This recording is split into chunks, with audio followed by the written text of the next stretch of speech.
हातनूर धरणाचे 41 दरवाजे उघडले. तापी नदीकाठच्या गावांना सतर्कतेचा इशारा, प्रशासन अलर्ट मोडवर. धरणाचे 41 दरवाजे उघडले. तापी नदीकाठच्या गावांना सतर्कतेचा इशारा.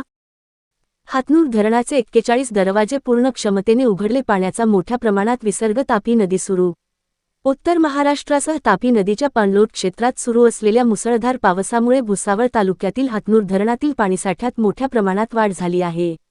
धरणाची सुरक्षितता आणि जलपातळी नियंत्रित ठेवण्यासाठी जलसंपदा विभागाने हातनूर धरणाचे तब्बल 41 दरवाजे पूर्ण क्षमतेने उघडले असून तापी नदीपात्रात मोठ्या प्रमाणावर पाण्याचा विसर्ग सुरू केला आहे.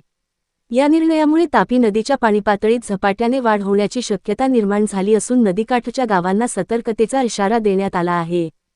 गेल्या काही दिवसांपासून धरणाच्या पाणलोट क्षेत्रात सातत्याने पाऊस सुरू आहे. त्यामुळे धरणात येणाऱ्या पाण्याच्या आवकात मोठी वाढ झाली. धरणातील जलसाठा वेगाने वाढत असल्याने प्रशासनाने परिस्थितीचा आढावा घेत दरवाजे उघडण्याचा निर्णय घेतला. सध्या तापी नदीपात्रात मोठ्या प्रमाणात पाणी सोडण्यात येत असल्याने नदीच्या प्रवाहात लक्षणीय वाढ झाली आहे. मिळालेल्या माहितीनुसार धरणाची जलपातळी नियंत्रित ठेवण्यासाठी टप्प्याटप्प्याने दरवाजे उघडण्यात आले.